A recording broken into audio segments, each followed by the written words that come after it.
I'm Reggie. That's Brian. This is R&B Talks. Hello, everybody. Back again. Greetings, Mr. Kirby. Reginald. Might I just start our conversation by saying, what a hot garbage week. I'm sorry. Yes. What a hot. It's not me. It's not just me this time. Man. And the thing about it is it's not. Nobody really did anything to me, right? But I recently went on a trip to Colorado Springs, came back. Well, I jumped forward 2 hours. So the whole time I was in Colorado Springs, my body was telling me it was 5:30. I was getting up at 3:30 in the morning, every morning. Like it's miserable. Like 4 or 5 hours of sleep every night. And then I fly home and I get my 2 hours back. But then I gain another hour. And now, literally, I still haven't got my sleeping rhythm back. And, dealing with the family garbage we talked about earlier, Yep. Nobody wants to deal with that. It's a tragedy, but, there's this, like, I get it, Lord. I get it. I mean, when are you going to stop raining BS all over me? And, there's been some bright spots in the week for sure, but man, brutal. Like realizing that my client schedule has filled up, which is a good thing, right? But there are people that want help that I don't have the ability to get to right now.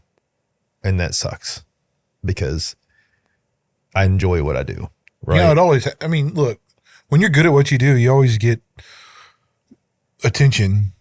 I shouldn't say always, but eventually when you do it enough, you get a lot of attention and it becomes a thing where you have to schedule every daggone thing about your day.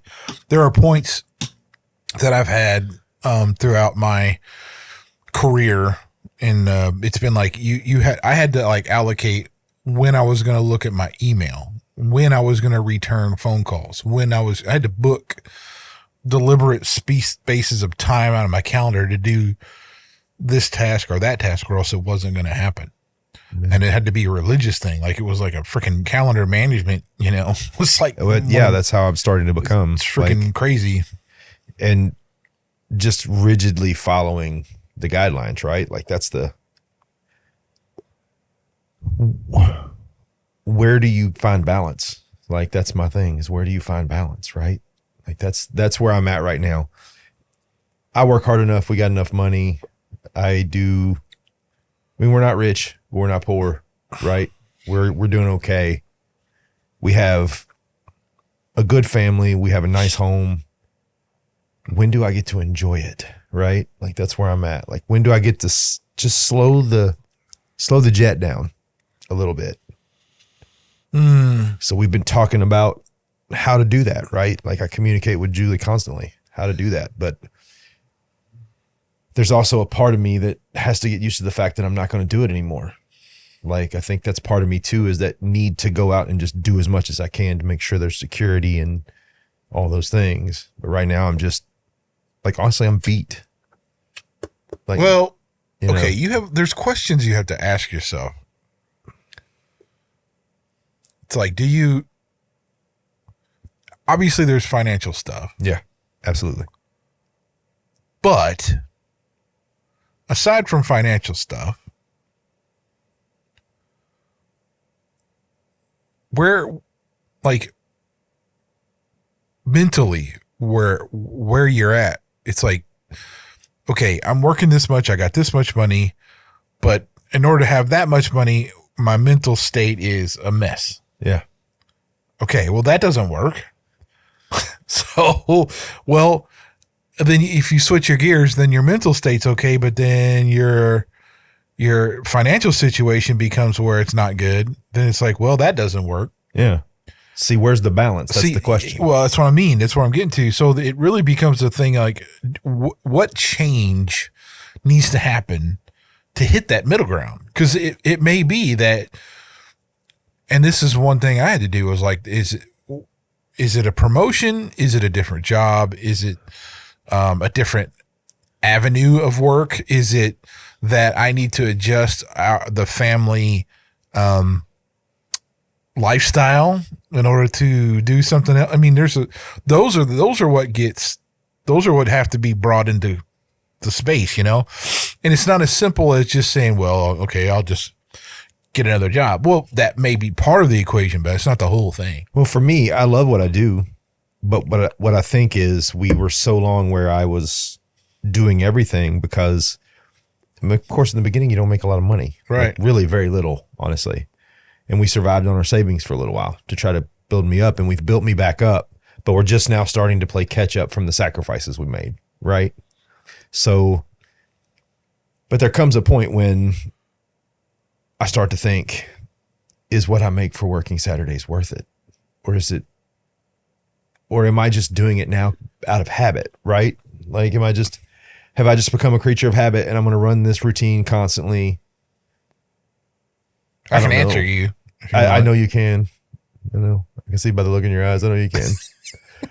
And I know I can too, but unfortunately, sometimes we don't like the answers, Brian. I am a giant jackass sometimes, and that's okay. Well, we all are, but I'm saying, most of the time we know already what the answer is. We just don't want to either accept it or it's not what we really want in the first place.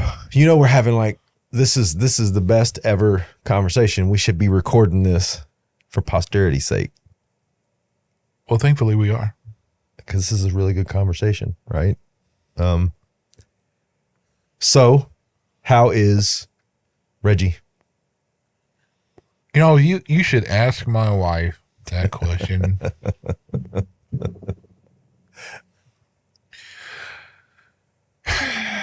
Man, I am just so, I don't know what you'd say. It's not beat down or anything. I'm just so, right now, I'm just very sick of how the business world works. I should say that. I'm just sick of that. It's horrible, man. There is good stuff, man. I mean, there are good things that come out of the way business is done in our culture. And I got to speak directly to American business acumen. I'm not an executive, but I have to interact with them a lot. Mm-hmm. But I know what they're doing, and it just chaps my ass, man. Yeah. And it's not that they're really even doing anything wrong either. That's the other thing. I mean, that's, if you look at it from a point of view of there's a bigger hole than you or your product line or your group or your your vertical, and it's the actions they're taking affect a bigger part of things. Yeah. You kind of see it and you understand it, but it doesn't make it any less hurtful. Well, that's why I left it, because for me, it exposed the hypocrisy of it, right? One of the things that I struggle with in the corporate world was everybody wanted you to be on their team until you had an issue on the team, and then all of a sudden you were just out, right? It's very loyalty driven, but in the absolute wrong direction. Okay. So everybody, here's the thing. All the freaking companies say the same thing. Okay. We have to, first off, let's get that out of the open. They're all saying the same thing, because no one wants to be that guy out in the far corner that doesn't have that same messaging, because people who aren't versed in corporate lingo and how they do their corporate messaging will go, and there's that percentage of population is huge, will listen to the other people who are kind of just being hypocrites and bullshit artists, and they won't go see that guy because he's telling the truth, right? It's because here's what they all say: they protect their employees. They all say they will do things for this and that, and they only go so far with those things. And it's what better serves the business at the end of the day. Yeah. You can have some C-level person talk about how they protect their employees or whatever, but that C-level person, if it's a company big enough, doesn't even know a lot of things that go on underneath him, right? So, it's just about, usually it doesn't bother me because I get it and I work in it and I'm able to kind of just figure it out and tell my team the transparent boiled down version of how that impacts them and stuff. Okay. But it's just, it gets over sometimes. It just gets too much. And my tolerance for it gets too much, Yeah, I know. Being in that environment negatively impacted me in ways that I cannot calculate for as long as I was in it. Like operations, administration, all that stuff. It just, and don't get me wrong, my last position for the company I worked for, who I worked for before I did this, it was a good company, good people, right? Like they weren't out there trying to take advantage of anything, but looking at how the moral legalities, the moral kind of turpitude that goes on within the legalities, like, a lot of times businesses aren't necessarily doing something wrong illegally, but they're taking advantage of amoral laws, right? They're not legal, but they're not illegal. Yeah. Is the best way to say it. I mean, it's just like, and it goes on from top to bottom, right? Like it's disingenuous, bro. It is. That's really what it is. I mean, they're not saying anything wrong or even that they don't do that, but it only goes so far. Yeah. I would agree with that statement. Absolutely. Right. So they say stuff that isn't technically false, but it's like not completely It's true just all the ambiguous time. enough to pass. Yeah. Right. And what they don't count on is people who are educated or versed that are going to hear it for what it is. And then when that person pops up, all of a sudden there's some kind of troublemaker. No, they just are seeing what's going on and they have questions, right? Well, see, I'm that guy, right? Yeah. I'm that guy who will ask that question. If there's we have these extended leadership meetings, like, and I'm the guy who asks the question, hey, we got some serious morale problems. And because everybody else is kissing their ass. 9 times out of 10, it's all about whose ass is getting kissed, dude. And it's like, I sit there and I'm like, you all, are you serious? Like, we have real problems. Like, and you all are sitting there going, oh, thank you for that warm introduction. I really appreciate it. I'm like, excuse me. We have some real problems. How the hell are you addressing this shit? Yeah. Now, I don't say it that way, but tell me exactly what's happening. Like, are you aware that there's 75% of probably your employees in this particular thing are pretty upset?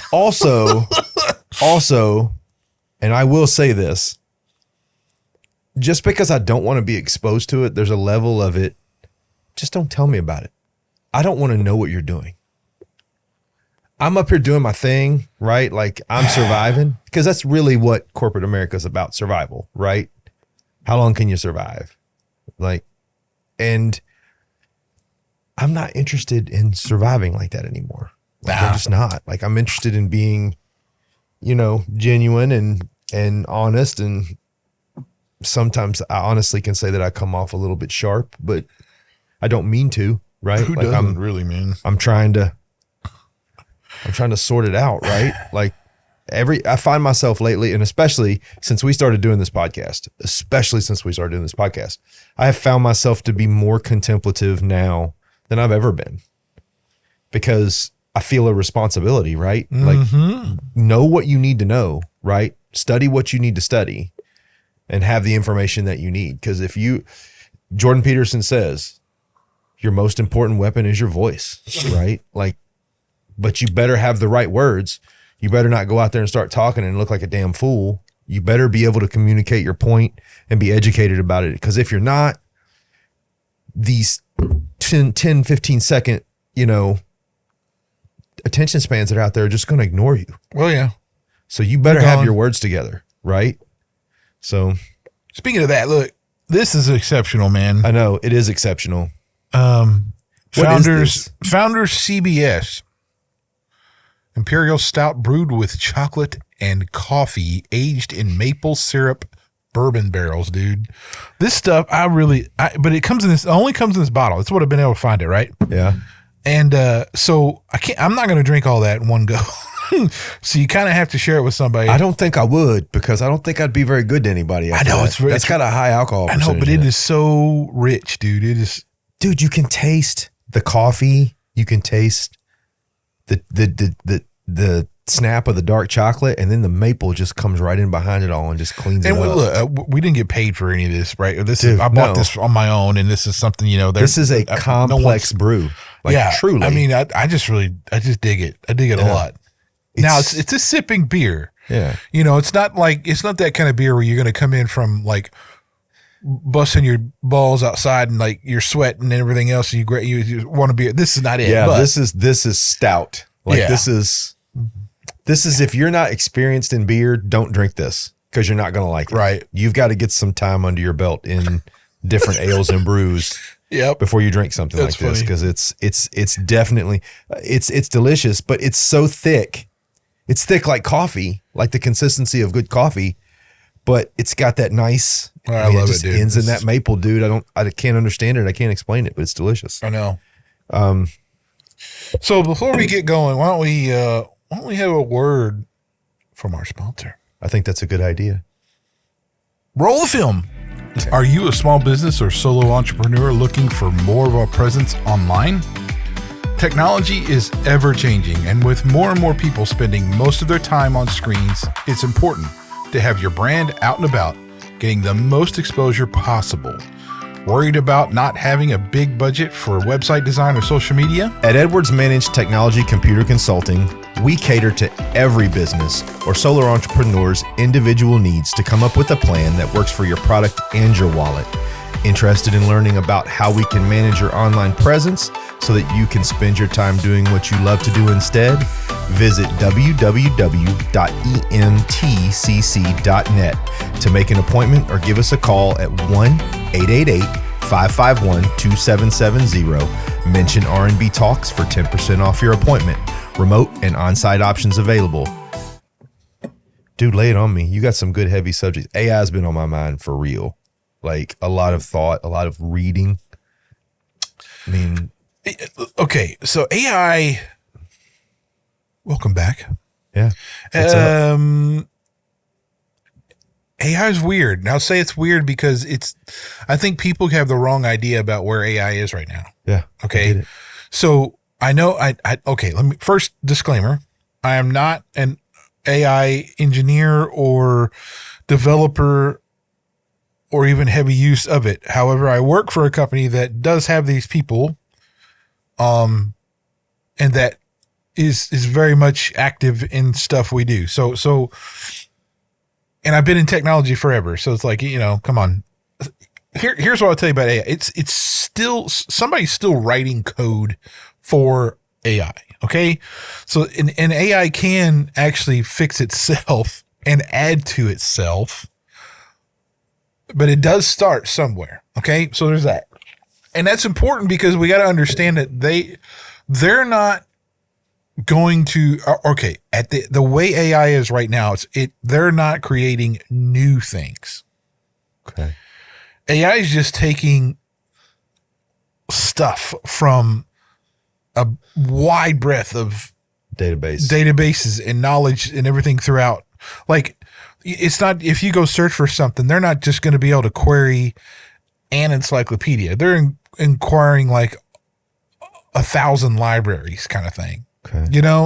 So they're able to take all of that stuff and like pull it down into something. So that's really the biggest thing about AI is that it's at this point, it's got all this breadth of knowledge to pull from, and it's able to make some conclusions and just answering questions in a pretty good way. Yeah. So and to the point where even there was I don't have a citation for this, but a while back there was they did a study where they took medical doctors that answered online medical questions versus an AI that did the same thing. Okay. And it was like 70% of the people preferred the AI response than the medical doctor's response as far as empathy goes, right? Yeah. So that's where we're at. We're at this point where communication and stuff. You see a lot of AI being used now in content creation. So you have like where somebody takes a photo and they can take an AI will be able to like go through and change it into like this groovy cartoon or change their outfit or whatever, like, and it looks good. Doesn't, you know, so there's stuff like that video, you know, all the stuff that's being done with it is fantastic, but it's not going to create like new art. In other words, it may create art, but it's going to be an imitation of something else at the moment, right? It's not going to create a new object. It'll take other objects and make that something, you know what I'm saying? So it's not going to, it doesn't have the imagination of what the human does. Do you think that AI can grow exponentially?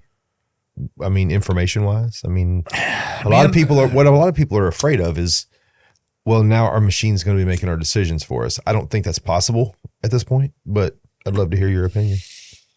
I think AI is going to get to the point where everyone will have an AI kind of assistant, and that AI assistant will help you figure out all kinds of things. Okay. About your finances, about what you're eating, about your health, about activities, about what to buy, about all this stuff. And I mean, I think that's where it's going to be real soon. Okay. But there's also, look, we have to also, pull in some of these other things about like, there are very knowledgeable, very smart people in technology and industrial industries that say, like Elon Musk, who say there is serious danger that can happen from AI, and there is. Because I mean, if the more control you give AI, the more you relinquish it from yourself. I mean, that's really what it boils down to. So it doesn't really matter if, in here to me, it doesn't matter if it's AI or if it's someone else or if it's just a freaking computer program. I mean, relinquishing that control to something else is where you're getting into a territory where you're asking for something to happen. I tried ChatGPT, right? Like I tried ChatGPT and I had to feed it information, right? Like I couldn't just be like, ChatGPT, do this. And it would be like, okay. I had to give it bits of information. It would ask me for dates, a little bit of everything, and build from there. Right. So it's not, I don't feel like it's, I literally feel like it's a digital encyclopedia. But see, that's only what you're accessing. Yeah. Okay. So that's only like a language model AI. There's a whole bunch of them. And there's really advanced stuff out there. Yeah. Okay. So ChatGPT is good at some things. So in other words, if I go in and if you're specific, like if I say, hey, give me 2,000 words on the history of the Methodist Church from, you know, like 1200 AD to, you know, correct, 1922, something, right? So it'll find all this stuff and it'll put together 2,000 words of that stuff for you. Right? I mean, it will. So how many fake degrees will be handing out because of ChatGPT? Well, the good thing is those that because universities and stuff are there, they acknowledge that now, right? So when I go to publish something or whatever, there's a check. For one, they ask that it's against the bylaws to use any AI generated material for whatever, but there's also some digital checking to see if that's true or not. Now, whether I don't know how accurate it is because I wouldn't do, I haven't tested that, but it's possible. I mean, hell, they're even using AI and here's how why I say it's pretty possible because they're using AI in dating apps. Yeah. To figure out matches and even having two persons AI talk to each other before they even, you know what I mean? That's where it's pretty cool and terrifying. That's terrifying to me. That's terrifying because I look at our current generation and I'm not the old codger that's like, oh, it's terrible. we're never going to get where we want to be. Look at this terrible generation. But what I do realize is this generation values time less and less. And they value experiences more and more.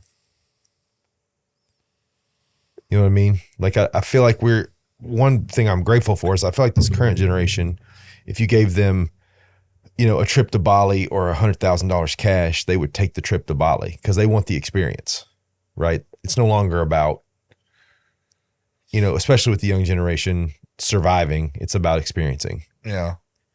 And, I don't know. Man, look, there are experiences do matter. I won't deny that. Like, I mean, I think it's really important for people to like have new experiences and to add to their story. Absolutely. And growth. I think you're going to grow for experiences, good or bad. Now, but also this goes back to contentment. Yes. I mean, everyone needs to understand where that is. And I struggle, and this is part of my notes today was actually contentment, going back to what you were talking about with balance and everything else. I mean, For me, it's not so much a balance of work and family or all that, but when I was thinking about this week hard was like contentment in like what you eat, what you drink, pipes, tobaccos, time spent here, do this. Like contentment really goes more than just a work-life balance. It's about everything. Yeah. And this goes back to a stoic mindset, I guess, pretty much too. You do what's necessary, and the rest of this stuff is inconsequential. Okay. But you still have desires and wants and needs. It's about what do you need and what do you really need, really? And then what do you want? How's that going to play in? But for me, I always think about like, is me eating, well, I mean, like I say, we go out to dinner because I really wanted this, and we do that often. That's not good. No. That's not being content. That's really you're just kind of doing what you want too often. Yeah. So, and I have a huge problem with this because that's what people, I guess, when I see people say, I don't have any problem with contentment. I'm content with where I am. No, you're not. Like you might be okay with your work-life balance. Yeah. But that's not the only part of the equation, especially here in this country. Yeah. I kind of chop mine up into squares, right? I've got like a family square, a financial square, a relationship square, and then I've got like the miscellaneous square, like the things I don't really have any control over, but I worry about them anyway. And I definitely struggle with leaving the miscellaneous stuff in the miscellaneous, right? Like the things I can't control. I think that's where the most difficulty for me comes in, because I tend to worry. When I begin to worry, I tend to worry about everything all at one time. Yeah, it becomes a spiral. Yeah. Real quick. You spin right out of control, dude. Yeah. Like I found myself the other night worried about things that had nothing to do with me. Well, for me, that's not normally me. Yeah. Right. I do. I'm kind of the same way, except that I'm not a worrier. I am well, I guess it's part of worry, but like I get stressed. Like I feel a weight. You know what I mean? Yeah. I'm not really worried about it, but I'm thinking about it so much that it occupies too much of my brain activity, and I feel like overwhelmed. Which has been these couple weeks. Like that's been one of my biggest things. It's been hard for me to like focus or figure stuff out other than just thinking about all this crap that's going on. Yeah, for sure. Yeah, I don't know. It's just tough. So I got a question, and you and I chatted about this earlier. Man, for the longest time, you could not catch someone that would give a sermon about Revelations. Yeah. Like very rarely. And if it was usually just a surface touch, and it was never really dug into, right? But over the last 2 weeks, I've heard more sermons on rapture, the end times, yeah, Revelations, And my question is, in a way, I think it's bad because it's the scariest part of the Bible if you think about it, right? So is that really the message you want to lead with? But on the other hand, I feel like it exposes a lot of hypocrisy and corruption. And I don't know whether it's that bad enough to take away or good enough to keep, right? So, but I think that the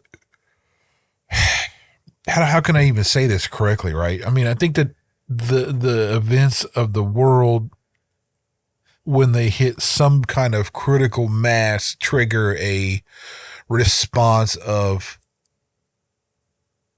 what are we gonna? Okay, is this the end times kind of stuff? Are we really approaching the apocalypse? Because that conversation is very prevalent and very present. Yeah, in the current times. I mean, because you got Israel involved with stuff, and you got these Hamas, and all this. I mean, look, that area has always been rife with prophecy and stuff, right? Mm-hmm. It's because it's really easy for that to come in to play. Well, for the love of Pete, it's where it all went down. Yeah, I mean, right? It is. And so, I mean, people can get a little wound around the axle too much, man, about this stuff. Now, not to say that I don't say there's some like legitimate things. I don't want to get into specifics, but I'll say that there's some things that make sense. But Revelation is a very different book of the Bible than the rest of the canon. Of course. I mean, it is completely different in how it's written, the material in it, and how it's explained, and the visualizations and everything is completely different. And so there's a lot of arguments and debates over the things of Revelation. It's highly debated, right? Mm-hmm. among the most respected scholars. Now, I have my own opinions, right? But again, I could write, anybody who has their own opinions could write their own book about Revelation. It'd be, but I just caution anyone who said, like, there's, when he says you will not know when Jesus says you will not know the time, I will come like a thief in the night. Yeah. I mean, you're not going to know. I mean, you can try all you want to figure this out, but you're not going to know. Well, which leads to my next question, sub question.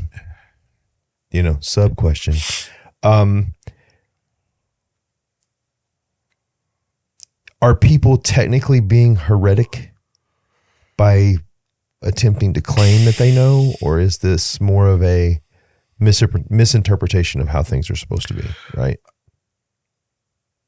I think people are more heretical about spiritual gifts than they are about that.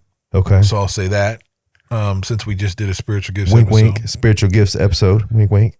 But I think heretical is a little too far. I think it's just trying to interpret that's what I mean. It's the interpretation of that book is pretty different than the rest of it. Which leads to another great question. Sure. The Bible's a living word. It means something different to us as our lives change and progress, right? So here's my question. A lot of the theological arguments that go on is for the interpretation of verses, right? If you're getting down to, how the interpretation works and all those things, which I think has led to why there's so many translations of the Bible. I mean, if you think about it, dude, NLT, NIV, King James, all of them, right? There's probably would you easily say a dozen, if not more, there's translations? Way more than that. Like, it's insane, right? But do you think that they're misinterpreting?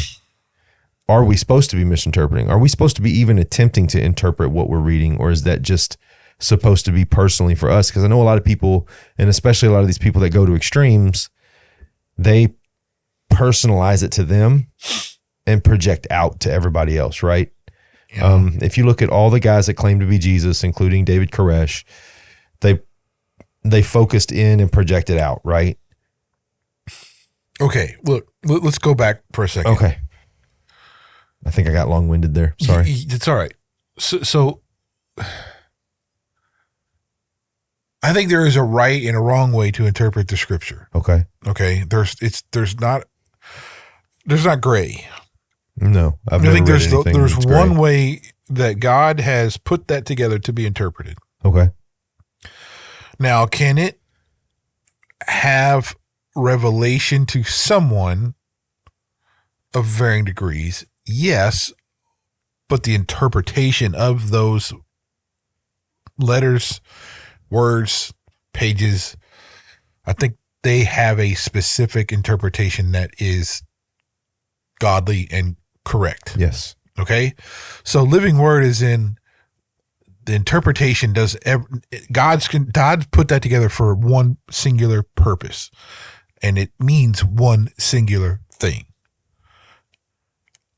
Now, does that mean like every word should be strictly adhered to the original language and all this? No, I don't mean that. I mean that, it goes beyond the words on the page and that there is an intentionality behind it from God.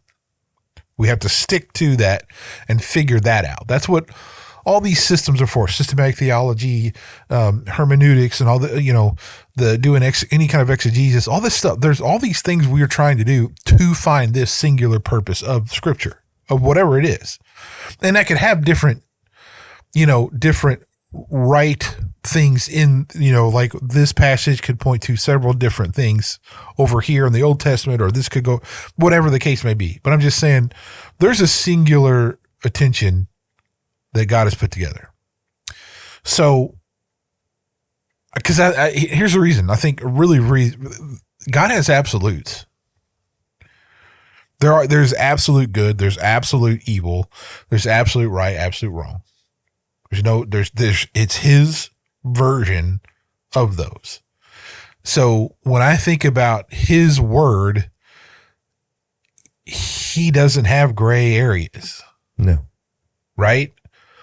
So his intention must be what we seek throughout the whole canon of Scripture. So when we're looking at any number of books of the Bible, there is a right and wrong way to interpret those. Okay. The translations aren't necessarily because it's like a different interpretation of those, but it's like a different way to try to explain the interpretation.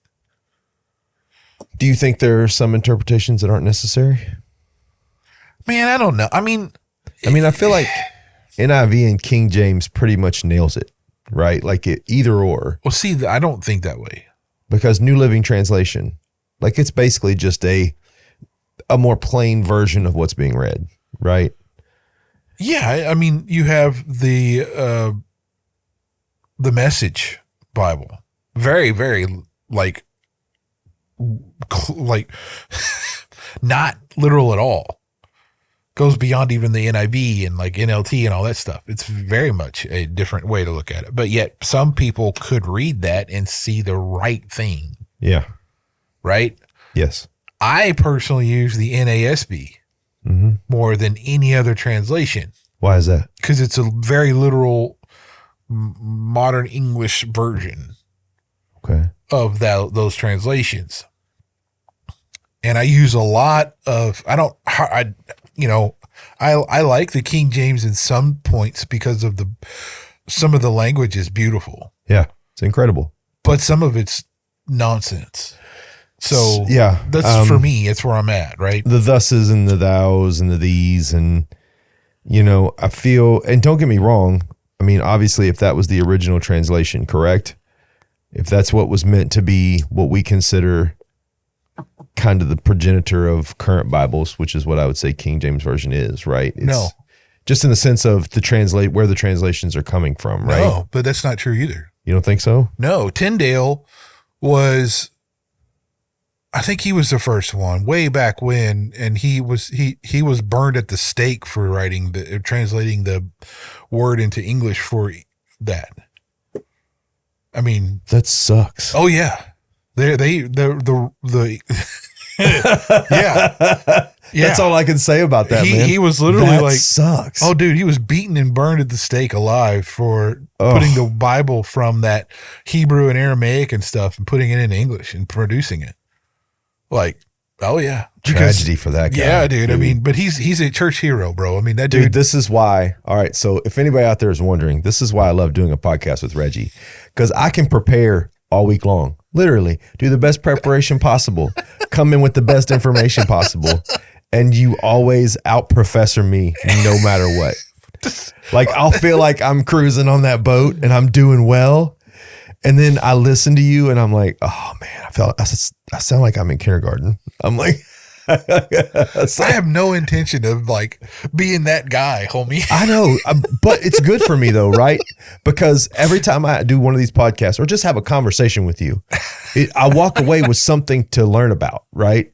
Like, and you will bring it up in like such a like nonchalant, like I'm going to pass this by.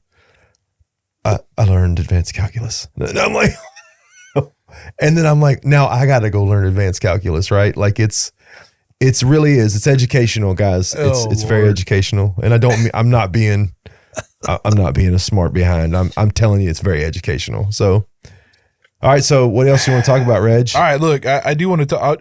So I've been following the Kat Von D conversion story thing just because I find it interesting. Let me say this. I don't know this woman. I don't really, I think it's beautiful that she's converted, but I mean, I don't really care about, I don't know her, anything like that, but I find it interesting just because whenever you have a famous person that has like had a public declaration and all this stuff, it always stirs up like a bunch of stuff, and it's just hilarious and also sad. But like, so I was watching, she has I actually didn't watch very much. let me be honest here.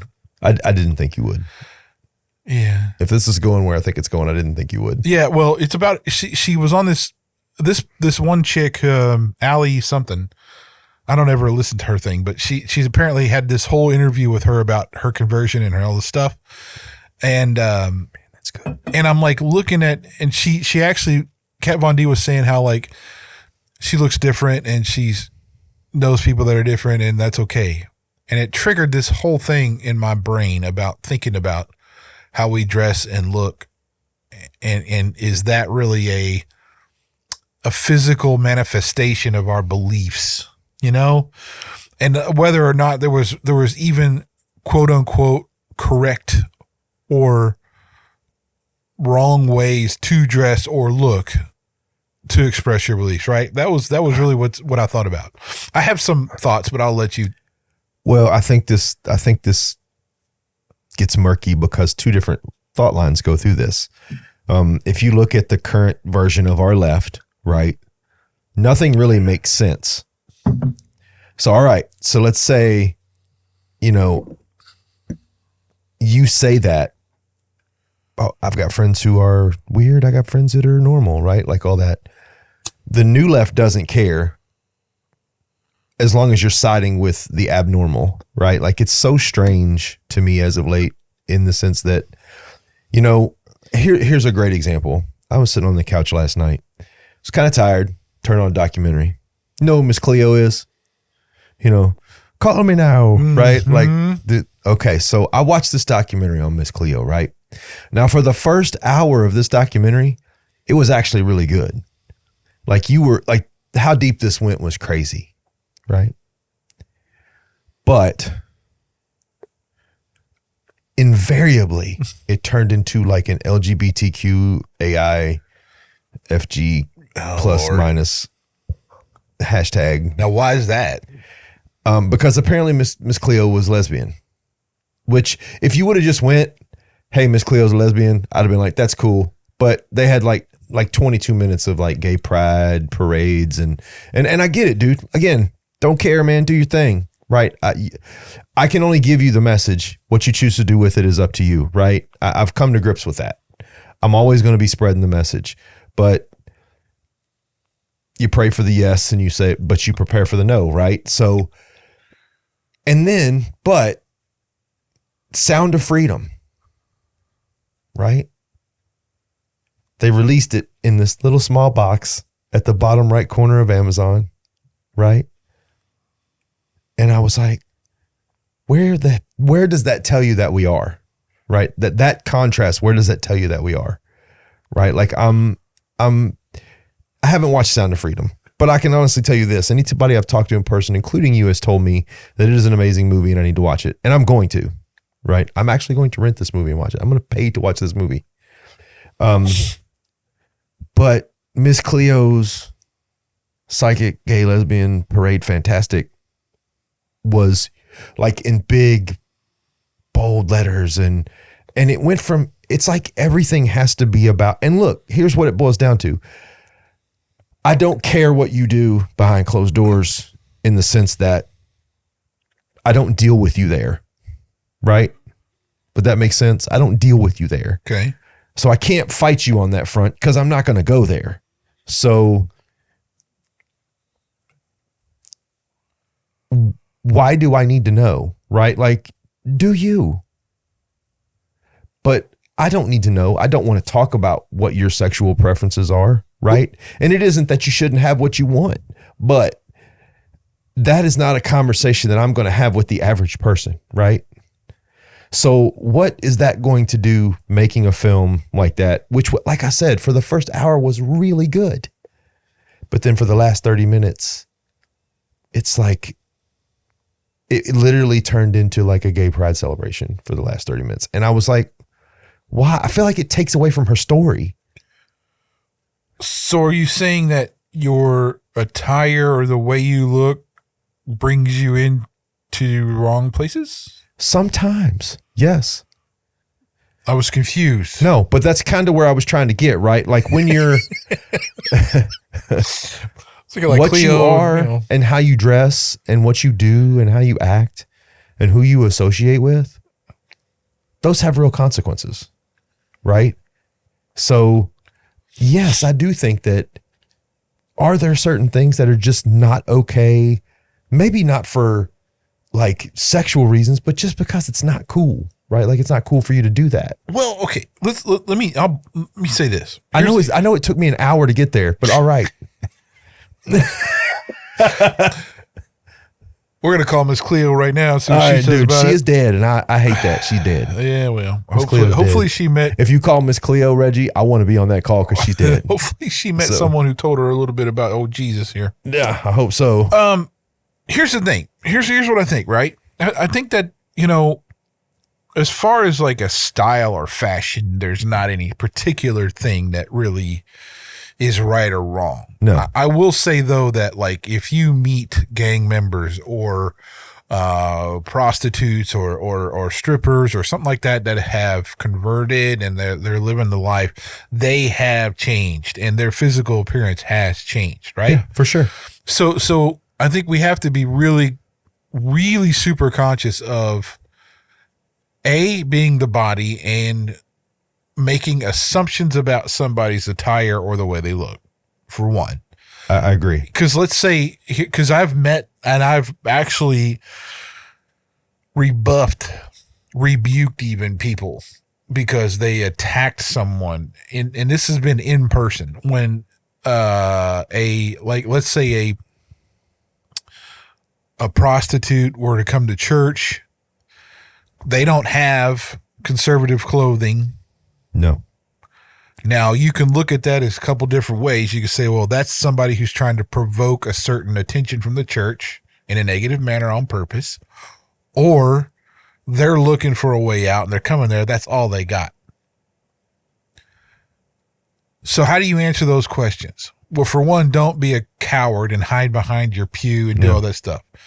I bet if you go up and actually introduce yourself just like you should to anybody, hey, nice to see you. I haven't seen you here before. Is there what can I do for you? Is there something blah, blah, blah? I guarantee you, if they're searching, won't take long for you to figure out if that person's there legitimately or not. And second is, maybe they are searching, and that's a really good opportunity. Hey, cool. Let's do this. Now, and if it's, look, I've even seen like some stuff. I've been like, you, and this is not my place to mess with women clothing unless it was like real bad. But like even some long time church going people wore some really inappropriate crap on, Well, and here's my thing too, right? Like, and I'm going to say this, and this is probably not going to be a popular thing to say. I've seen some parents let their daughters out of the house, and I've gone, you have got to be kidding me. Can I say this? What? Ready? Yoga pants are not pants. They're leggings. Don't go out of your freaking house wearing your yoga stuff and think that's cool. No. Okay, rant over. That was very emotional. It was very emotional. I appreciated it. But, my thing is, look, and I've said this before, loose, open women don't attract me. And the reason is, a lot of times it's like talking to the wall, right? Like I want to have a conversation, right? I want to be challenged. And when I'm talking to a woman that can't compete with me mentally, there's part of me that's just not listening because I'm completely disinterested, right? That's what I love about my wife. Even when I don't want her to, she will mentally challenge me. She'll challenge where I'm at, right? And I appreciate that about her. She challenged where I was at yesterday. She challenged where I was at this morning. She really is that balance for me. But, dude, there are people out there that, Well, okay, let's take this outside of the church, right? Okay. If you're going for a job, okay, so let's say you have a job interview. The general rule in the professional world is to dress one step above where you're interviewing for. Okay. Or what their culture is, in other words. Okay. Because you're trying to look like you belong, but your intention, you have to make it, you're clearly saying that you're putting forth an effort, right? Yeah. So you don't walk into like something wearing, like if you were going into, let's say, an IT, because this is my range of field. If you're going in to be an IT engineer, support engineer or something, you're not going to probably wear a 3-piece suit for that. Yeah. Now, for me though, if I'm going to interview for some kind of higher level management, whether that be a low, like a VP or a director or something, I am going to wear that. Because I'm not dressing for the VP role. I'm dressing really for that C-level role because I'm showing that, So why do you do that? There's an intention behind that. People are going to associate with you and be more open to you if they find you acceptable for what you look like. Yeah. Okay. And this applies all across known human civilization. Now, so if I'm a speaking engagement, I'll dress kind of like they are. And by that, I mean, if it's a young crowd, I'm not going to show up in a suit. Yeah, you're probably going to show up in some slacks and like a short sleeve button down. Probably not even that. Really? Mm-mm. If it's a young crowd of people, I'm probably going to wear like some sneakers, pair of jeans, and a goofy 80s pop shirt, t-shirt. Okay. And a hat. Because that's what they're going to relate to. A Mammoth Headwear hat. Ooh. By the way, look, they're not sponsored. Okay, I bought this on my own. And I wish they would sponsor our show. I will purchase a Mammoth Headwear hat tonight because I desperately need one for my giant noggin. Yeah, I got to tell you, this is the best hat for big head I've ever found. Like it's their XXL because my head is way too big, but it's like I even have the snapbacks on the back are not. It's a trucker hat, man. I know, but it's fits perfect. So amazing. Yeah, I don't have to worry about it. Like it doesn't. It's beautiful, dude. So yeah, Mammoth Headwear, it's great. Mammoth Headwear, just heads up, we'd love to sponsor you on our podcast because you're fantastic. We don't want to sponsor them. They should. Or they should sponsor us. I'm sorry. I'm very tired and my words are going backwards. You should sponsor us or send us some free swag so we can talk more about you. Dude, Anyway, I'm cheap. I don't care. no, I would show up like this. I would wear this hat with like a t-shirt, pair of jeans, and some sneakers or something. That's the perfect hat. Because this is because I'm speaking to young people, right, in their 20s or something. I don't want to look like some holier than thou guy, right? Yeah. Now, if I'm going to go speak at a random place, right, that I have no idea what the audience is, maybe whatever, I will dress up a little bit, I won't wear a tie. I'll probably just wear a jacket and maybe even jeans and some boot. Like I usually wear my cowboy boots. That's like my default wear. So, but you have nice cowboy boots. I do love those. They're Austrians, dude. I love them. Yeah. But it's on purpose because I'm trying to connect with whoever I'm speaking to. That's really what I mean. So like your dress does, how you look affects how people see you. Now, this is coming from a guy who wears overalls like 99% of the time. And by the way, makes them look good. Yeah. I like them. I dig them. But you got like 32 pockets. It's great. I always have like 2 phones. I have all like a pocket knife and but I just don't, I don't care what somebody looks like. In the business world, I do dress the part. So it's not like I wear overalls during the business days. Wish I could, but I don't. But if I'm out and about doing stuff, I'm probably going to wear overalls. You should officially initiate like a farmer's almanac day at work where you can wear your overalls, man. I think that's a great idea. I think that could be very effective for morale. Oh, that's funny. Okay. All right. So what's up? What else you got, Reg? I got a bunch of stuff, but I still want to say this. So do you think there's a definitive right and a wrong way to look to demonstrate your beliefs? I mean, that's so hard, man, to demonstrate your beliefs. I mean, well, to exemplify. How about that? Well, if you're a nudist, that doesn't really apply. I'm saying Christian. All right. So like a Christian, absolutely. If you're a Christ follower. All right. My answer, absolutely, there is. I struggle with a Christian who wears like man jorts and tank tops and man jorts. Have you seen those? No. The friggin' Jenner shorts from the triathlon, dude. Like that is becoming super popular. It's wearing me out. It makes me nervous. It really does. You mean we're talking like the old school basketball shorts, taking looking stuff? Yes, like the stuff they wore when they dropped it in a peach basket, bro. Like high and tight, and it's getting popular again. And I'm very nervous about this trend because, it ain't right.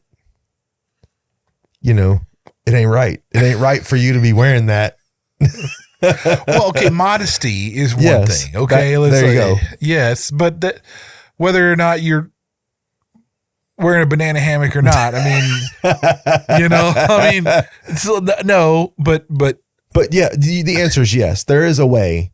There is an improper dress if you're representing God. But I'm saying, sure. Well, I guess where I'm going with this is that people should not be latched onto a particular style or fashion about that. I do. And the reason I say that is this, exactly what you said, but I'll go a little deeper. Okay.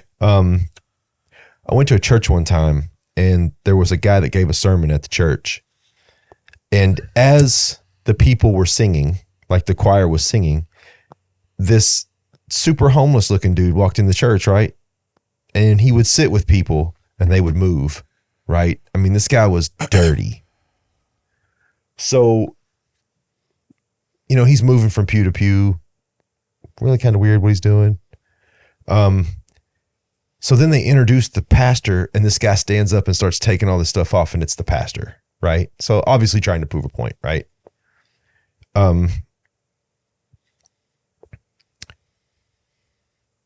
No, because if you judge somebody on what they're wearing, that isn't loving, right? I mean, what are we supposed to do? If you're a hobo, I need to love you. If you're a girl that's loose moral wise and you come to church because you're feeling that pull, show up, man. Just show up, right? But you just said it though. Yeah.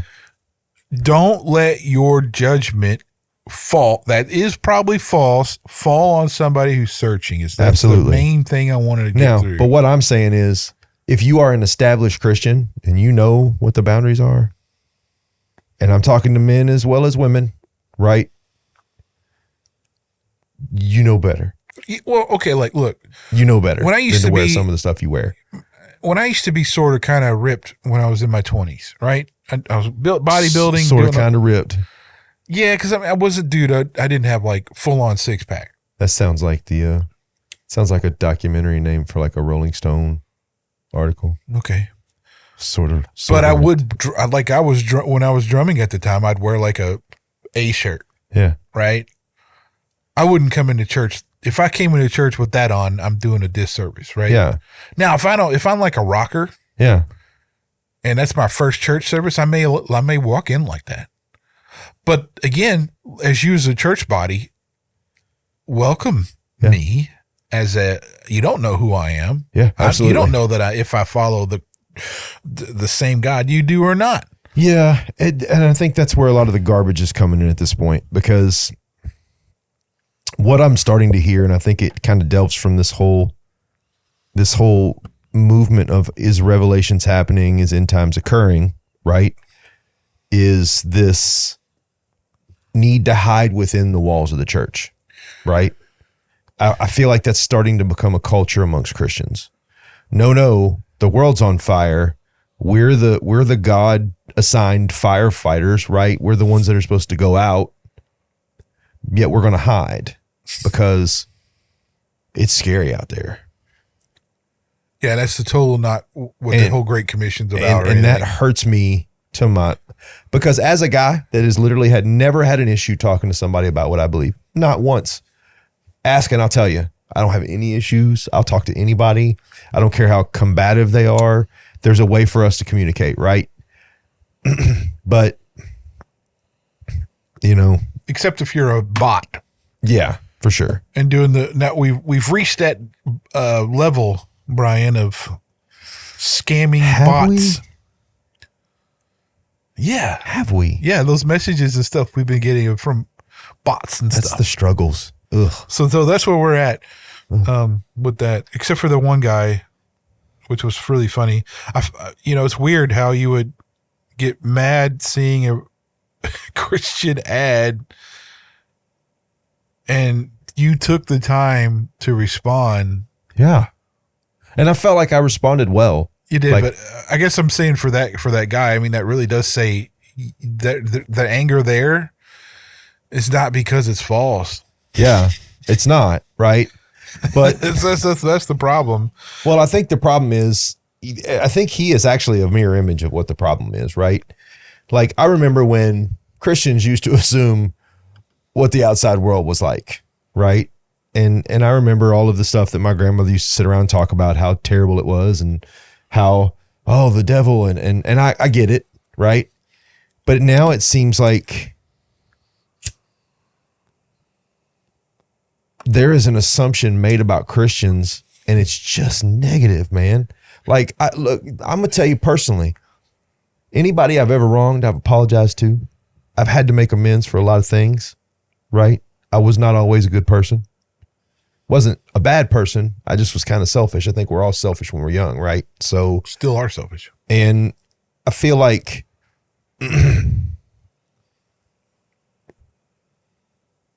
yeah, I mean, I feel like it's just the right.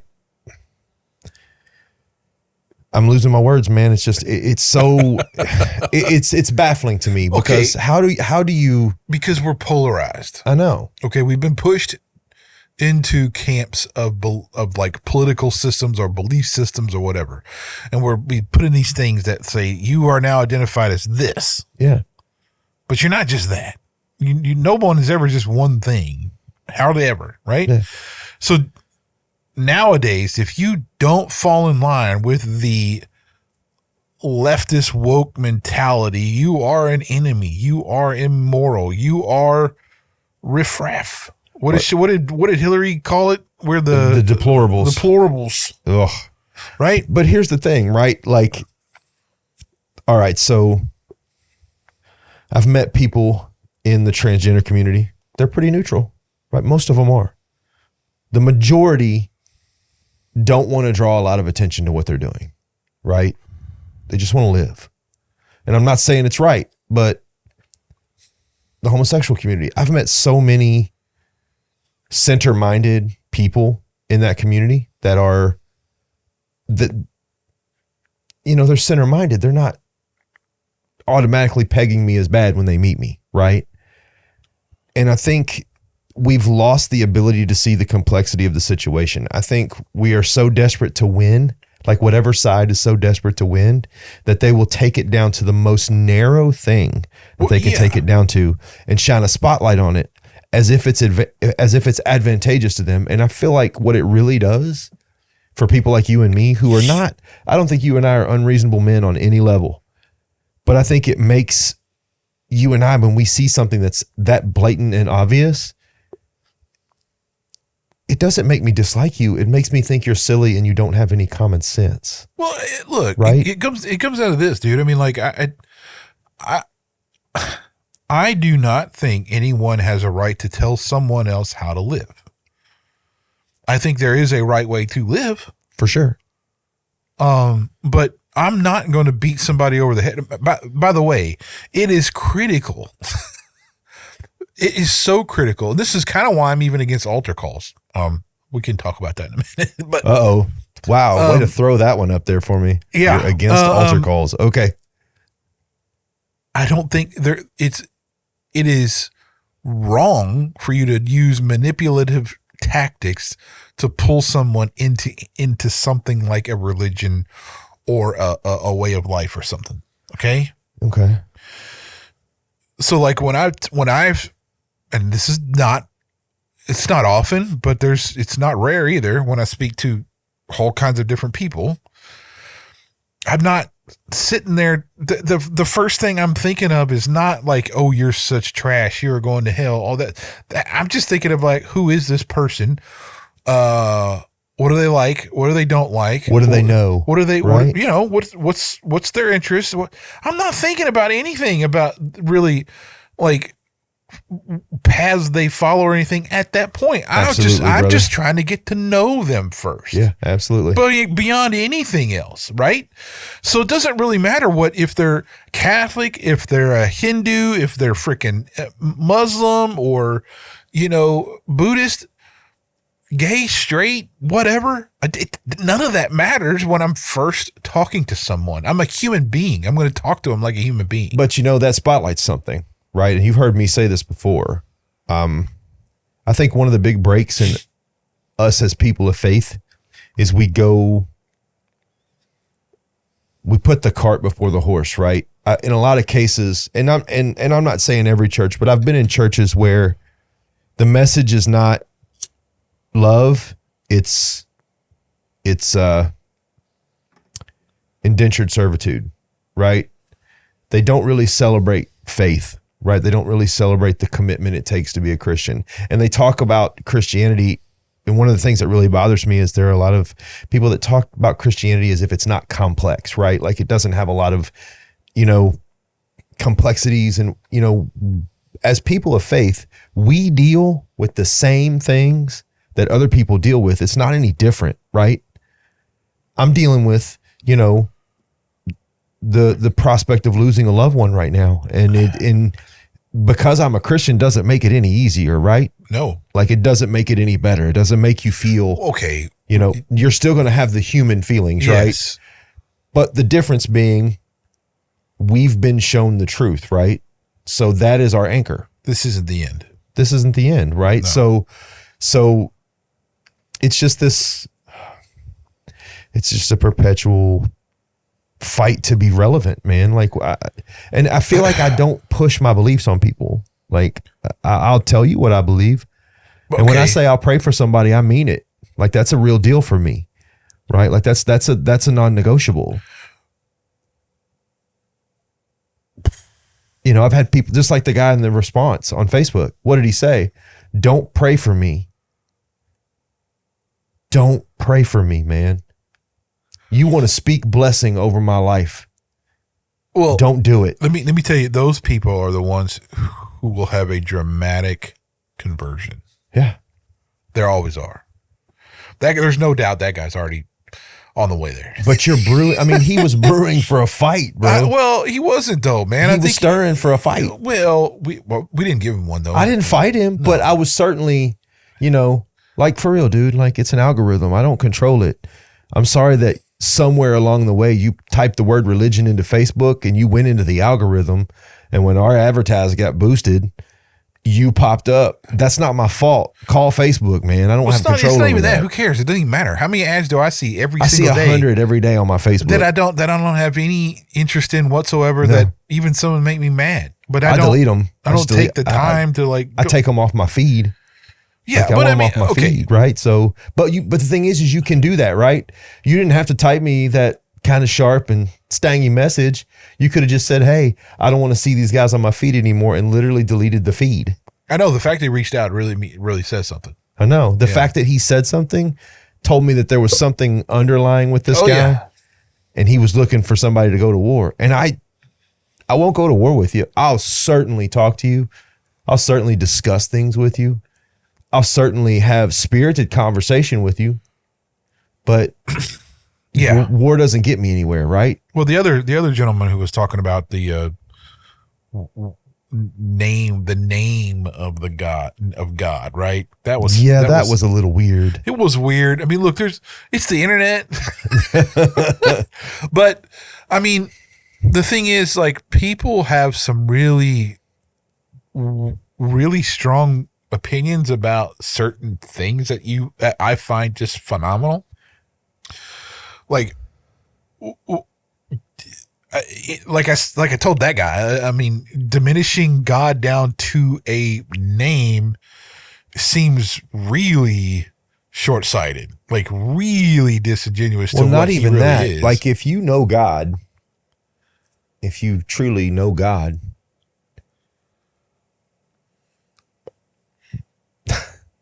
what does it matter, dude? Like what? That's my thing is. Well, okay, but here's what it did for me, man. It made me like, I really want to continue the conversation with this gentleman because I would like to know where exactly he was going. I really feel like I feel like it's relevant to understand his thought process, not in a mean way. Like it left me with just enough curiosity to want to know where he's coming from. I know. And you answered his question. I answered his question, but he didn't respond to the questions I had. I know. He wasn't asking. He wasn't prepared, dude. He wasn't asking anything. He wasn't prepared, dude. Well, Elohim is like the Old Testament word for God. Yahweh was actually who Jesus was born as. Yeah. But those aren't the only names or titles or anything. So I don't know. It was just, why would you be stuck on that? Is really weird. And yeah, he does. But look, I love that kind of interaction. Yes. That was fine. The atheist guy, fine. We're okay with that. Yeah. But the bot stuff and the scamming crap, that's exhausting. That is stupid, because there's not, like, you can try to like block people and do all this stuff, but there's so much of it, like. And it's funny. It just going back to AI, right? So, all right, look, altar calls. All right, I need to know about. Actually, yes, we need to rewind because I want to know why you don't like altar calls. Because to me, that you're in the middle of you've just orchestrated and performed a service in a particular manner to heighten emotional responses to what you're saying and doing. Yes. The worst thing you can do is be disingenuous when you accept that you will follow Jesus. Yeah, but that's tough, man. Like, how do you? But here's what I'm saying. People are coming into services, and here's why I've had these conversations. I know. I hear you. With people who are hurting. They are looking for anything they can to solve whatever it is going on. They're going to go up to that altar and say whatever they need to say. Because they're looking for a cure. Because they're looking for that fix. But at the end of the day, that's not what that's not what that's for. Okay. What's it for? It's for you to make a choice to follow Jesus and his way and his truth and his life. It doesn't mean he's going to fix your problems. Yeah. You know what I'm saying? It means that he's going to be there with you through them. Well, Christ isn't Tony Robbins, right? Like he's not a guru. You look at these televangelists and stuff and all that crap. What did they do every time? An altar call. Yeah. You see these phony guys who come through town who are trying to do these healings and all this nonsense. What are they doing? Altar calls. Yep. You know what? The guys who are truthful and preaching the truth and actually trying to teach people the way, you know what they don't do? Altar calls. Yeah. Well, and look, I'll never diminish when and where the Holy Spirit can move on somebody, right? Like I'll say I don't fully agree with you in the sense that, you know, the one for the 99 for the one, right? Like there could be, I feel like there could be a movement of the Holy Spirit during an altar call, you know, depending on where that person is. You know, I do think there are a lot of people that come into church with a distorted view of what the church is for and what it will do for them. And they're in a tough spot in their life and they'll get wrapped up in their own emotions and they'll answer the call. But I would say probably the largest majority of those people fall away pretty quickly. That's what I'm saying is that if someone really they really struggle with something, they need something, right? Okay. Yeah, for sure. It's a pastor's role. It's a leadership role to actually meet with those people and talk with them one-to-one, not in service, in something, have coffee, go whatever, bring them a meal, what the hell ever. Talk to these people. And get them on the because look, you're talking about people who necessarily have never been to church or something. Yeah, for sure. They don't know what they're committing to. They don't know anything. It's a personal. This is where I'm at. It's a really personal thing to say. My old life dead. I'm now reborn. Yeah, I don't think people know the weight of that. Exactly. Right? So you're not really. That altar call isn't being genuine. You don't know who this Joe Schmo is. Billy Bob right here. You don't know him. And you're just saying altar call, come up here, poof. That ain't how it works. You know what I mean? Look, I'm not saying this is like heretical or like, it's an absolute no in the church. I'm just saying for me, that is not the correct way to help someone establish a personal relationship with Jesus. Okay, so all right, well now you got me thinking. All right, so here's the situation. Let's look at this. All right, so let's say you have an altar call, you set off a lot of false alarms, right? Okay, people are coming up for the wrong reasons. Let's say you don't have an altar call and you've got somebody that's inverted some problems and they're dealing with them. But at the end, because of the way that they've experienced life, they don't just assume that they can talk to a minister or an elder or a deacon, right? If the call's not made, some people aren't going to stand up on their own. Okay, but that pastor or speaker, that should be a part of every message. If you want to talk more about your relationship with Jesus or need help with something, need prayer, whatever the case may be, come down to this, talk to one of our leaders. Okay. You should always say that. Make that an option. Mm-hmm. People should be ready to have those conversations and be trained a little bit on how to deal with that kind of stuff, because they should know some of these people are going to not be truthful. Some of these people are not going to be genuine with what they need or what's going on. Some of these people are going to actually have like legal or criminal problems that have to be dealt with. Yep. They have to have all these things, and they above all absolutely need to be strong in their way to keep what they discuss to themselves and to the church leadership. Yes. So there's a lot of things that have to happen there. So you don't want just anybody to have these conversations. I mean, okay, look, Joe Schmo out in the foyer or whatever having a conversation is fine. You know, that's always a good thing. But I'm saying if you put people in a leadership position, they better understand what that means too. Okay. Well, and let me be clear. I had an experience with this. It's weird that you brought this up. Julie and I, everything we had burned up in a fire, man. I literally the most humbling thing in the world that's ever happened to me is I had to wear my father-in-law's underwear because I didn't have any. So Well, that's very humbling, right? And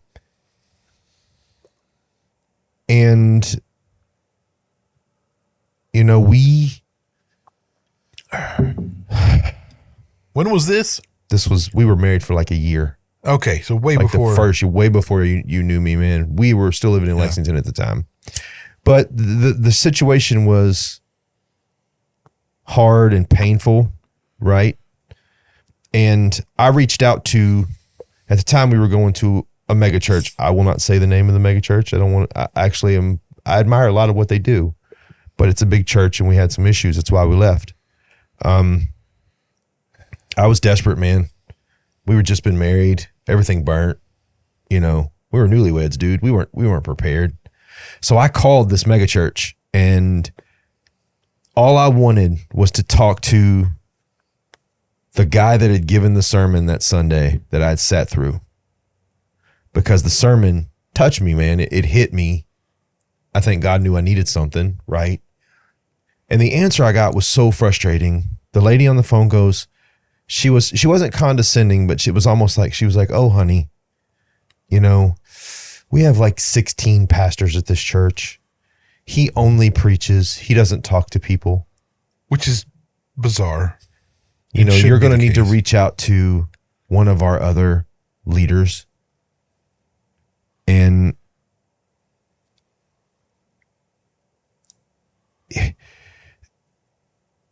I would almost prefer the small church environment where there is a risk that, somebody might talk too much, because I'm confident in who I am.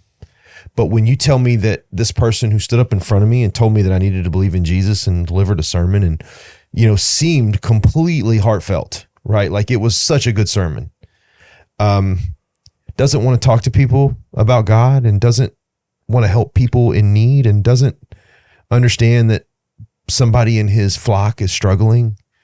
And how much would 5 minutes with this man have done for me, right? And to dismiss someone like that because you're in a big church, I just think that's tragic. Right? Well, it's horrible. It's horrible. It's tragic. Now, not to say, look, I think there has to be some method. Okay, for one, I'm not going to say whether mega church good or bad. I'm not going to go down that road. I'm not either.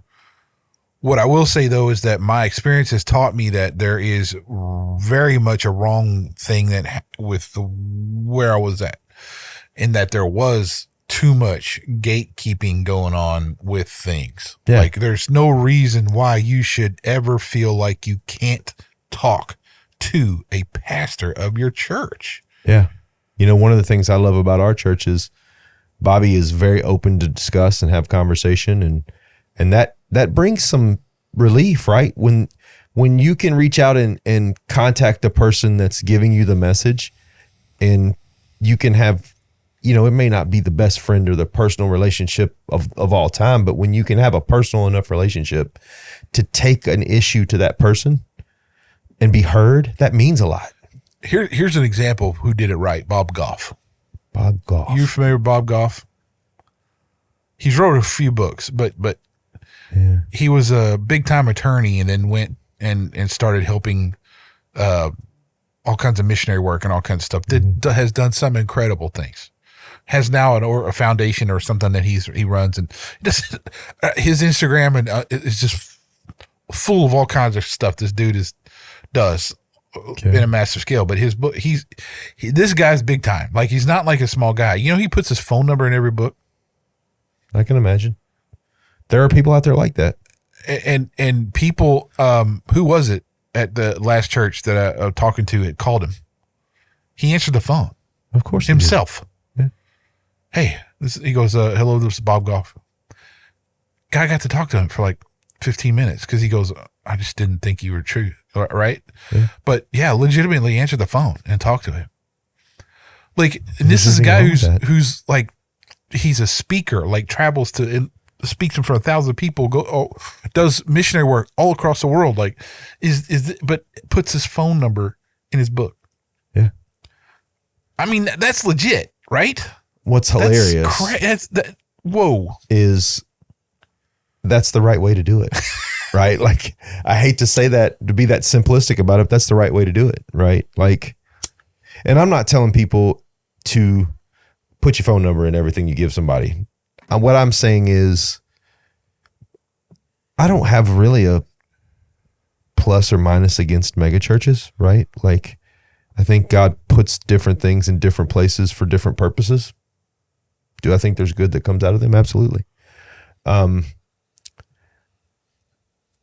But for me, I just prefer the more personal touch, the get to know people, the making connections, the community, right? I mean, you take 60,000 people. What are you going to do with the community? How are you going to work that community out, right? Yeah. Like, and you can say, well, there's a group here, but it almost quarantines you off from the access for the thousands of other people that could be good relationships and information, right? I think there's I don't know. I don't honestly know what to think about it. No, I mean, I don't know. There's a right and a wrong way, but there's also a lot of people who are leeches. Yes, that's very true. You know, and I mean, it's like, that's a weird situation that I frankly am not in or going to be in, I don't think. So, I mean, for me, a mega church pastor is probably not in my career path. Come on, Reg. Come on, dude. No. We'll call it Reggie's Mega Church and Chicken Waffle House. No, it'd probably be like Reggie's Church Coffee and Barbecue. That's right. Come get some brisket and some decaf and have a nice night. All right. So look, I think we're probably run its course, but there's it's never run its course, Reggie. So there's a couple of last things. So okay. I did find the interior styling that suits me the best. I did not know there was like a lingo behind it, but there is. Oh Lord. What is it? Dark academia. Yeah. It's a whole like interior. Dark academia. Yeah. It's a whole interior styling thing that it's like what I want, like what I've always wanted to do is have this interior style called dark academia. Okay. So I'm going to venture a guess. Like dark stained woods, like shelving, bookcases, very low lit. No, I mean it can be have lights and stuff, but it's yeah, just but low lit, not like us being on camera. No, right? No. Probably going to have some amenities that most people's dark academia room won't have, like it was just espresso funny. maker. But it was. I just found it funny that like. I'm sitting there, I was looking at this thing and it was like examples of dark academia styling. And I'm like, what's that? And I look on it, I was like, oh, that's what I like. Okay. So now I know. Well, but yeah, it's like dark colors with like, usually leather or some dark appointed furniture with, there is some colors in there, but they're like, darker colors. Well, I have two different styles. I have my home style, which is the washer and dryer exploded and we don't know what to do. There's clothes everywhere. It's a nightmare. But my personal style is chic hobo. Sweatpants, flannel, tennis shoes. Like I don't. Back when I left sales, I left wearing suits. I left wearing ties. I got to do a wedding, dude. And D, if you hear this, I so want to do your wedding and it's going to be awesome. And I love you guys. You're great. But I got to put a suit on, man. I got to put a suit on. Dust it off. Let's go. You don't understand. I had to buy a suit because I did not own enough dress clothes to match two pieces together of the same color. Okay, well, generally, every man needs at least a suit, one suit. Who made that rule? Oh, you always do. You need that one. Who made that rule? Dude, that's been a gentleman's rule. I'm firing that person. It's been a gentleman's rule forever, bro. Every guy just own a suit. Every guy needs at least. Is one. that in like the man? It's man manual. It's like man manual, bro. Can I get some other man manual stuff so I don't miss it? Come on, man. Yeah, no, you need at least one, bro. Okay, so I've got a suit now, but I like steampunk too, bro. But I can't do the whole it's elaborate. Like, wow. You said steampunk. I cannot I've seen those dudes in like Comic-Con dressed in steampunk, and I'm trying to visualize you in that stuff. And honestly, Reg, I cannot get there. Well, I love like the like vests anyway. Yeah. So I'll actually during work I wear a lot of vests. That's usually what I Dude, wear. don't you have a leather vest? Yeah. Oh, dude, I really like that leather vest. That's really cool. I have a biker vest I used to wear when I was tooling around on my motorcycle, and then I have like a. Don't you have like a brown leather vest? I don't think so. I could have swore you wore like a dark brown leather vest one time. No, I've got some dressy looking vests and stuff, but I don't have a brown one. Okay. Well, anyway. Well, I'd like to throw up an idea. I've been reading a lot by a gentleman by the name of Mark Moore. Okay. He is a leading scholar in the Christian community on Revelations, the rapture, all those things. So if anybody has any questions, I would love to encourage them to go online and look up Mark Moore. And he has a very good collection of things that are actually, they're not like overly biblical but it's actually educational. Okay. Right. Like I want to put Mark Moore. All right. So anything else, Reg? I thought this was a good thing to just note here today, just because it caused me such a thought exercise. I was thinking about all the people before me that had to exist for me to exist. And what I mean by that is... So what you mean is generations. Yeah. Think about all the generations and people in your lineage that had to exist and had to be unique in order for you to be uniquely existent. Right? Okay. I get you. So you're talking, for me, this is going, I mean, it goes all the way back, way, for as long as human history, right? So you're talking, I mean, there's probably, I don't know how many thousands or whatever people that had to come together to make you exist today. That's insane. And yes. they all had to be unique in order to create your unique lineage, right? Yeah. Like I've often thought of that, like wanting to track back my past and kind of see where I was built from. But it jacks up for me, man, because my grandmother's past was weird and spotty and not really complete. And I don't really know enough about my grandfather and his past because he's not descriptive really when he talks about it. So I know pretty well my father's past.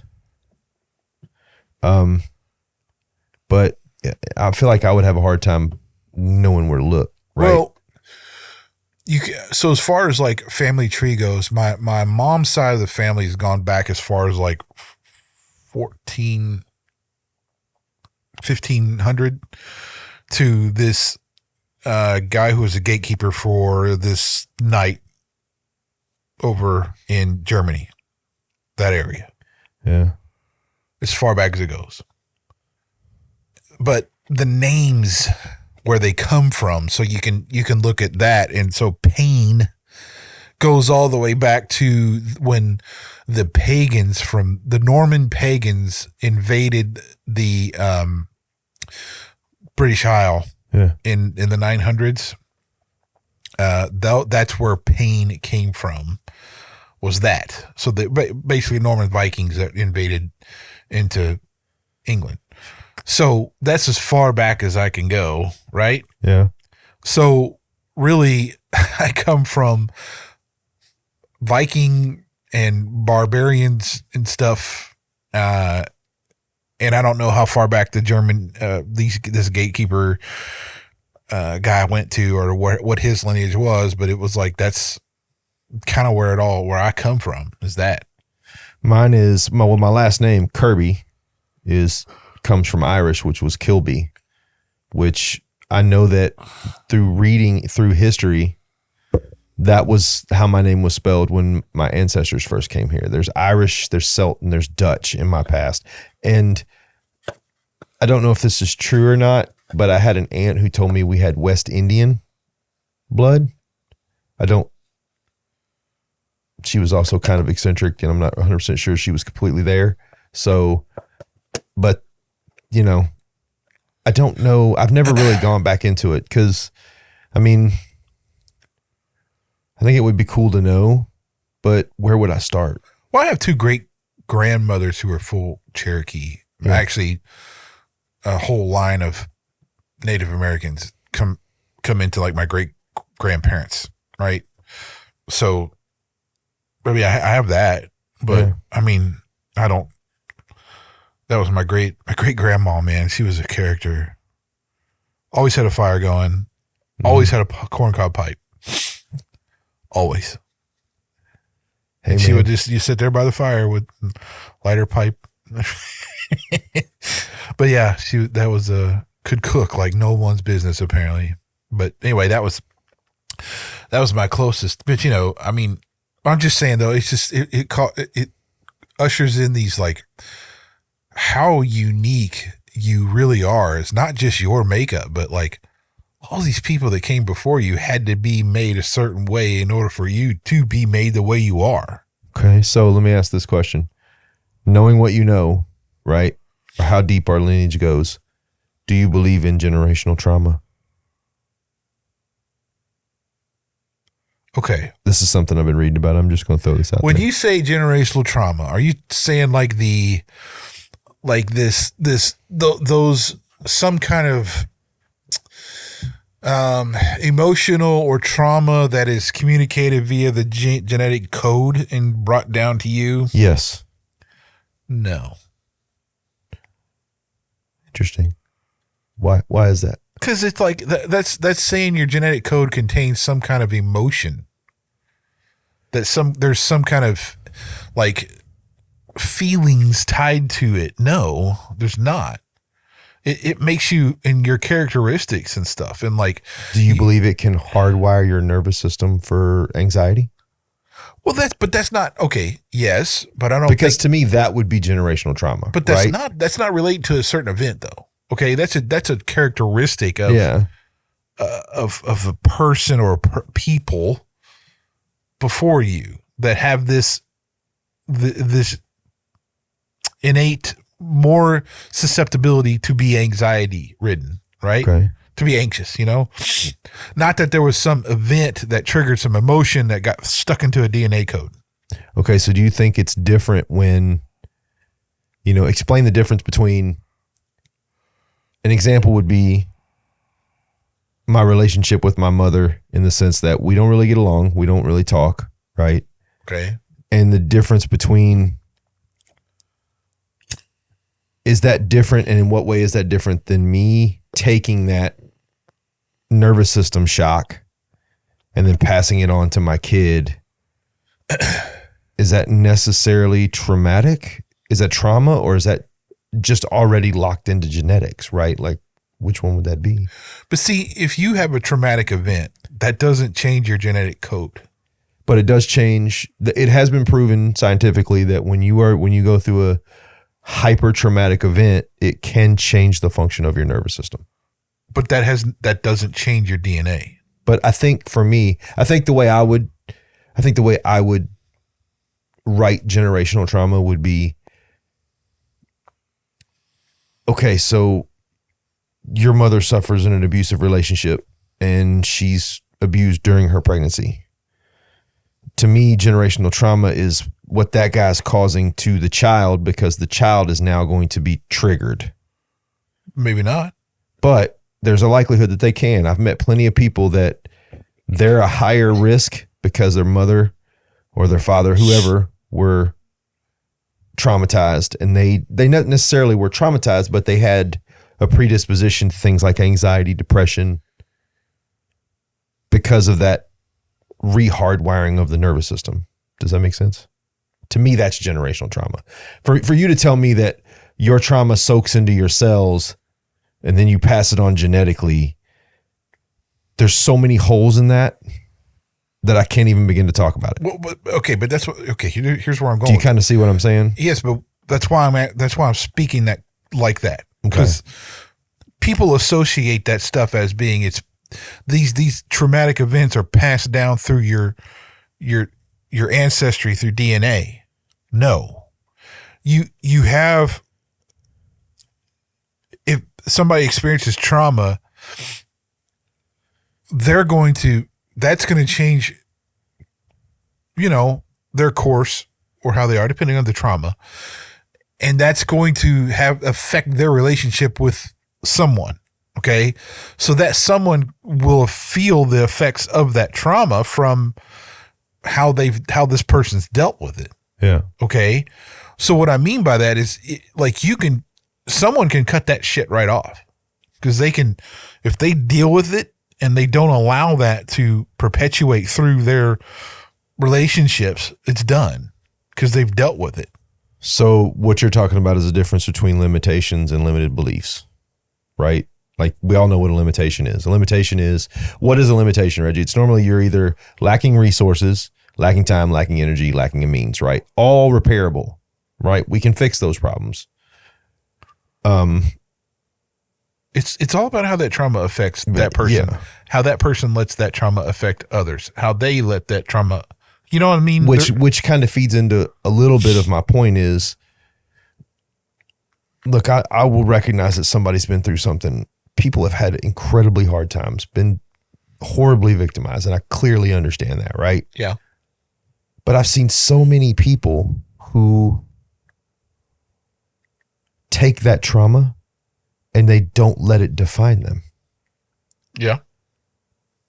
So to me, there is no such thing as generational trauma. I mean, I'm not saying that there's not passed down issues, but generational trauma is kind of a, what do they call it? A buzzword, right? It's not really a thing. That's what I'm saying. Like, but again, I don't want to take away the fact that physical interaction, trauma that happens in the womb, all those things, they can change the way you work, but it may not be, you're not traumatized because you're not carrying a woman's trauma from the womb that she's been beaten. No, you're carrying the trauma of the shock to the nervous system, which fires up your nervous system, right? So it's not really, I would say, more of a physical injury. Does that make sense? Yeah. Okay. You're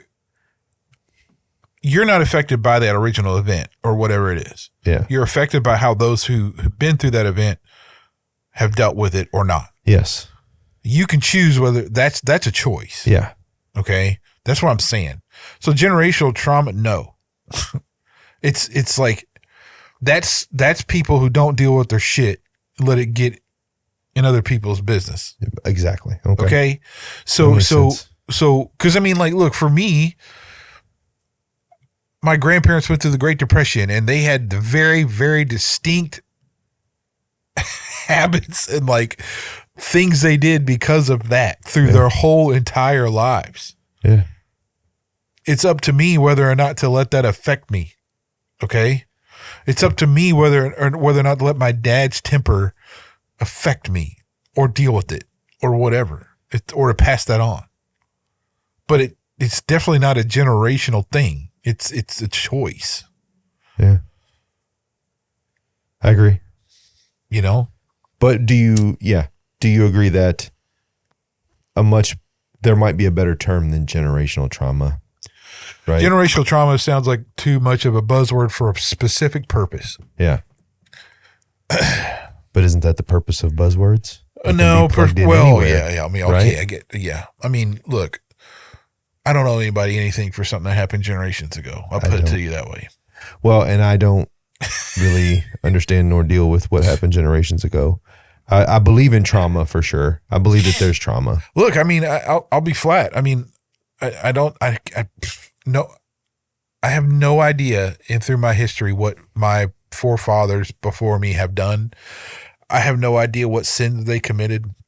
I have no idea who they were in a lot of points, right? Very, very little. Yeah.